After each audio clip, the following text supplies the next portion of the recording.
Hello cine lovers, welcome to Chitralahari media. ఈరోజు మనం చూడబోయే review Malayalam super star Mohan Lal గారు అండ్ శోభన గారు యాక్ట్ చేసిన తుడరం. లాస్ట్ మంతే థియేటర్లో రిలీజ్ అయ్యి ఇప్పుడు హాట్స్టార్లో తెలుగులో కూడా స్ట్రీమ్ అవుతుంది. ఆల్రెడీ మూవీ సక్సెస్ అయిందని తెలుసు, బట్ ఈ రివ్యూ మూవీ చూడని వాళ్ళ కోసం. రివ్యూ గురించి చెప్పే ముందు మోహన్ లాల్ గారి గురించి ఒకటి చెప్పాలి. He is a complete actor and he prove it again. Mohan Lal గారిని ది కంప్లీట్ యాక్టర్ అని ఎందుకంటారో అతని మూవీస్ని లైట్ తీసుకునే వాళ్ళకి ఈ సినిమా చూస్తే అర్థమవుతుంది. ప్లాట్ విషయానికి వస్తే బెంజ్ అలియాస్ మోహన్ లాల్ గారిది ఒక చిన్న క్యూట్ ఫ్యామిలీ. అతనికి ఒక బ్లాక్ అంబాసిడర్ కార్ ఉంటుంది. అదంటే అతనికి దైవం కన్నా ఎక్కువ. అలా లోకల్ ట్యాక్సీ డ్రైవర్గా వర్క్ చేస్తున్న బెంజ్కి తన ఇన్వాల్వ్మెంట్ లేకుండా ఒక పోలీస్ అతని కార్ని గంజాయి కేసులో పట్టుకొని కార్ని స్టేషన్కి తీసుకెళ్ళిపోతారు. అది విడిపించుకోవడానికి పోలీస్ స్టేషన్ చుట్టూ చాలా తిరుగుతారు.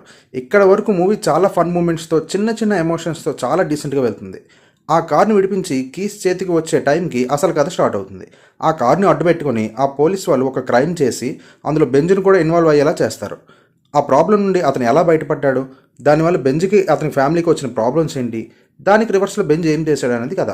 మూవీ రిలీజ్ అయినప్పుడు ఇది అందరూ దృశ్యం మూవీతో కంపేర్ చేసి ఇది అంతకన్నా తోపన్నారు. అది విని ఈ మూవీ చూసి డిసప్పాయింట్ అయిన వాళ్ళు కూడా ఉన్నారు. సో అసలు దృశ్యంతో కంపారిజన్ 1% కూడా వద్దు. ఇది కంప్లీట్ డిఫరెంట్ ఫిలిం. ఇది దృశ్యంలాగా టైట్ స్క్రీన్ ప్లే, ట్విస్ట్లు ఉండవు. చాలా స్ట్రైట్ ఫార్వర్డ్ ఉంటుంది స్టోరీ. సో అసలు మూవీ గురించి ఏం ఎక్స్పెక్ట్ చేయకుండా స్టార్ట్ చేశానో నాకైతే చాలా నచ్చింది మూవీ. మూవీకి మెయిన్ ప్లస్ అంటే అది ఖచ్చితంగా మోహన్ లాల్ గారి యాక్టింగ్ అండ్ స్క్రీన్ ప్రెజెన్స్, అంతే. అందులో డౌటే లేదు. కొన్ని షార్ట్స్లో అయితే అసలు డైలాగ్స్ యూజ్ చేయకుండానే జస్ట్ ఒక చిన్న ఐ మూమెంట్స్తో గూస్ బంప్స్ తెప్పించారు. అఫ్ కోర్స్ ఆ విషయంలో డైరెక్టర్ క్రెడిట్ కూడా ఉంది. మోహన్ లాల్ గారిని చూపించే ఎలివేషన్ షాట్స్ కూడా చాలా బాగుంటాయి. ఎస్పెషల్లీ సెకండ్ హాఫ్లో జైల్ ఫైట్ ఒకటి ఉంటుంది, వేరే లెవెల్ అంతే. సినిమాటోగ్రఫీ కూడా చాలా బ్యూటిఫుల్గా ఉంది. సెకండ్ హాఫ్లో వచ్చే రెయిన్ షాట్స్ చాలా వరకు న్యాచురల్గానే వచ్చాయి. స్టోరీ అసలు కొత్తగా ఏం లేకపోయినా కూడా ఆ సీన్స్ని కన్వే చేసే పద్ధతి, ఆ క్యారెక్టర్స్ బిహేవియర్స్ ఇవన్నీ చాలా ఇంట్రెస్ట్ని క్రియేట్ చేస్తాయి. దీనికి ఎగ్జాంపుల్గా స్పాయిలర్స్ లేని ఒక సీన్ చెప్తా. మోహన్ లాల్ గారి కార్ని పోలీసులు కస్టడీలోకి తీసుకుంటే అతని నైబర్స్ దాని గురించి పోలీసులతో మాట్లాడి విడిపించే ప్రయత్నం చేస్తుండగానే మోహన్ లాల్ గారు ఆ కార్ని వాష్ చేయడానికి ఒక బకెట్లో వాటర్ తీసుకెళ్తారు. అది కూడా ఆ పోలీస్ చూస్తుండగా. అతను ఇంకా ఆ కార్ని రోజు క్లీన్ చేసి నీట్గా ఉంచడం అలవాటు. దాని మీద వేరే వాళ్ళ చెయ్యి కూడా వేయనివాడు.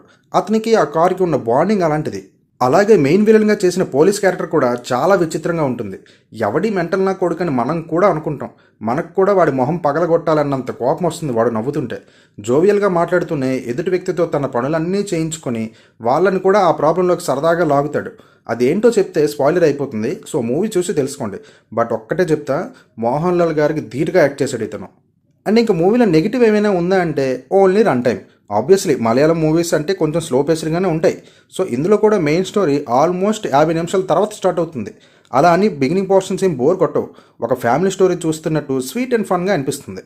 అండ్ సెకండ్ హాఫ్లో కూడా మెయిన్ ట్విస్ట్ మనకు తెలిసిపోయాక కొంచెం ఎలివేషన్స్తో, ఫైట్స్తో ఇంకో 40 మినిట్స్ డ్రాగ్ చేశారు.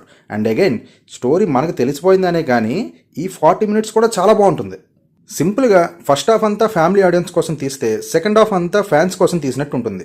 ఓవరాల్గా మూవీ అయితే చాలా నీట్ అండ్ థ్రిల్లింగ్గా కూడా ఉంది. ఫన్, ఎమోషన్స్ అండ్ ఫ్యాన్ మూమెంట్స్తో నింపిన కంప్లీట్ మోహన్ లాల్ గారి మూవీ ఇది. ఫ్యామిలీతో కలిసి హ్యాపీగా చూడొచ్చు. ఇబ్బంది పెట్టే సీన్స్ కూడా ఏం లేవు. That's the review guys. Movie మీకు ఎలా అనిపించిందో కామెంట్స్లో చెప్పండి.